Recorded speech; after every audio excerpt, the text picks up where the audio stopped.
Maligayang pagdating sa pagninilay na ito. Kung ikaw ay nakakaramdam ng bigat, kaba o pag-aalala, hayaan mong sa mga sandaling ito ay lumapit tayo sa presensya ng Diyos na nagbibigay ng tunay na kapayapaan. Sa pamamagitan ng malalim na paghinga, salita ng Diyos at panalangin, matutunan nating isuko ang lahat ng ating alalahanin at maranasan ang katahimikan na tanging siya lamang ang makapagbibigay. Kaya ngayon, umanap ka ng isang komportableng lugar at sabay-sabay nating simulan ang paglalakbay tungo sa kapayapaan at pagtitiwala kay Kristo. Itong ating sisimulan ay isang guided Christian meditation. Pagpapalaya sa pagkabalisa at pagtitiwala sa Diyos.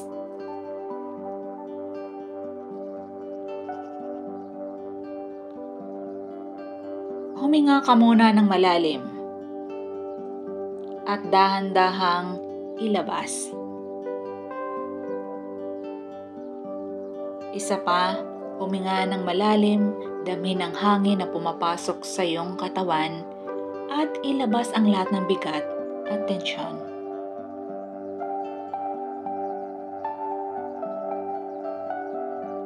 Ngayon, ilagay ang iyong sarili sa isang komportableng posisyon. Ipikit ang iyong mga mata kung nais mo. Sa mga sandaling ito, hayaang ang lahat ng iyong mga alalahanin ay unti-unting humupa at hayaang mapuno ng presensya ng Diyos ang iyong isipan at puso.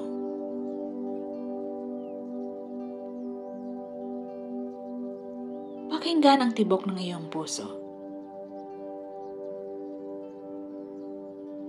Ano ang mga alalahanin na bitbit mo ngayon? Huwag kang matakot tukuyin ito.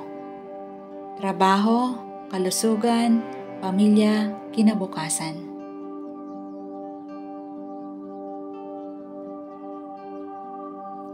Sabihin mo sa iyong sarili, Panginoon, alam mo ang lahat ng aking alalahanin.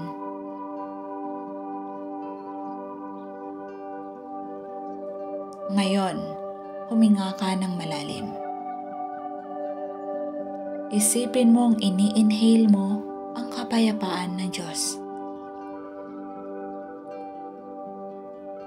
At sa pag-exhale, inilalabas mo ang lahat ng takot at pagkabalisa.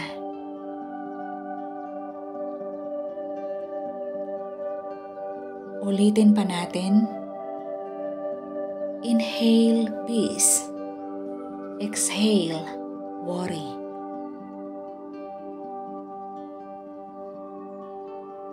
Sa bawat paghinga, damhin mong unti-unting nawawala ang bigat.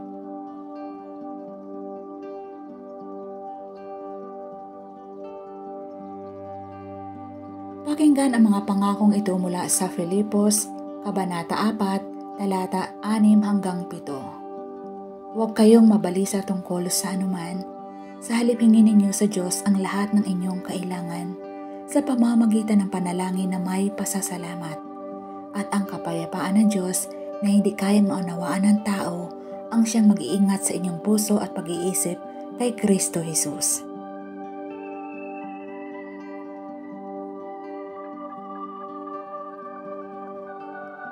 Hayaan mong ang mga salitang ito ay pumasok sa iyong subconscious mind at maging totoo sa iyong buhay.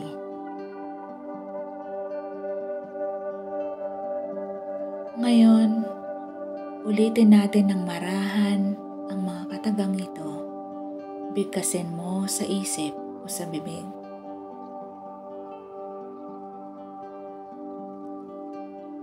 Ako'y ligtas sa piling ng Diyos at wala akong dapat ipag-alala.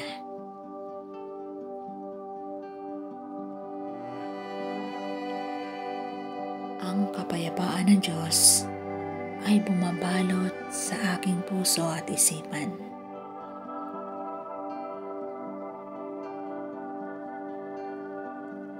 napalitan ng pananampalataya ang aking takot.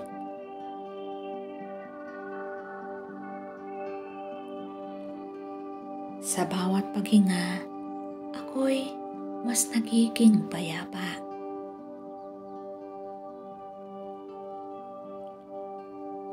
Hindi ako nag-iisa. Kasama ko ang Diyos sa lahat ng oras. Ako'y higit pa sa aking mga alalahanin dahil ako'y anak ng Diyos.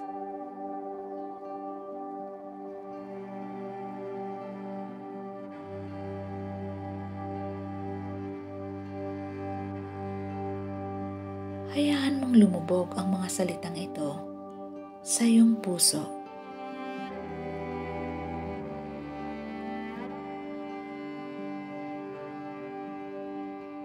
Isipin mo ngayon ang iyong sarili na nakatayo sa tabi ng ilog.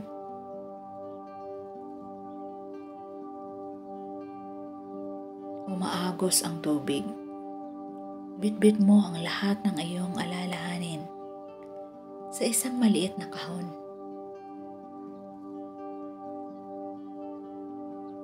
Dahan-dahan mo itong inilalagay sa umaagos na tubig at hinahayaan mong lumutang at tangayin ng agos.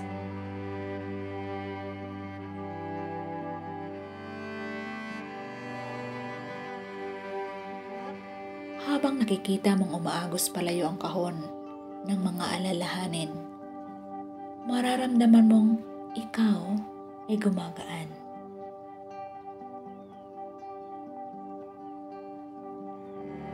At sa halip, ang kapayapaan ng Diyos ay dumarating at bumabalot sa iyo.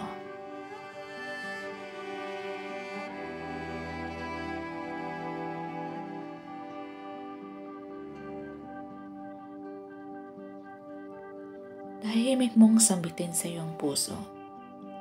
Panginoon, isinusuko ko sa iyo ang aking mga alalahanin.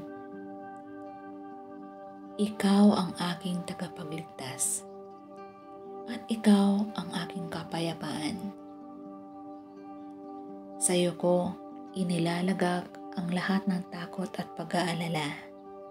Salamat dahil binigyan mo ako ng kapanatagan na hindi kayang ibigay ng mundo.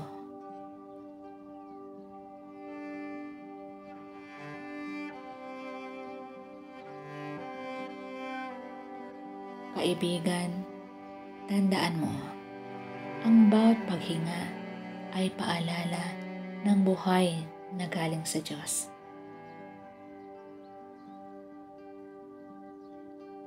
At sa bawat araw, maaari mong piliing isuko ang pagkabalisa at tanggapin ang kanyang kapayapaan.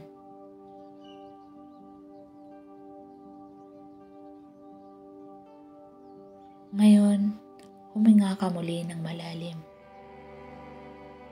at dahan-dahang ilabas.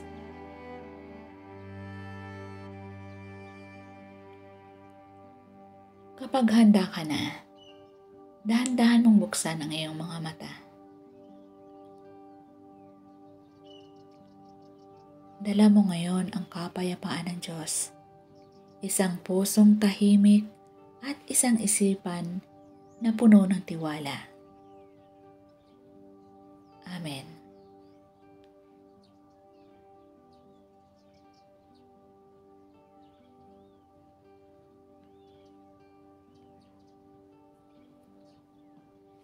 Ngayon na natapos na natin ang pagninilay na ito, dalhin ang kapayapaan ng Diyos saan ka man magpunta. Tandaan, hindi mo kailangang harapin ang pagkabalisang ng mag-isa. Kasama mo ang Panginoon sa bawat hakbang. Sa bawat paghinga, piliin mong isuko ang bigat at tanggapin ang tiwala at katahimikan mula kay Kristo. Naway maghari ang kanyang kapayapaan sa iyong puso ngayon at magpakailanman. Amen. Tayo manalangin sa huling sandali. Panginoon, salamat sa kapayapaang ibinigay mo sa amin ngayong sandali. Isinusuko namin sa iyo ang lahat ng aming alalahanin at pinipili naming magtiwala sa iyong mga pangako.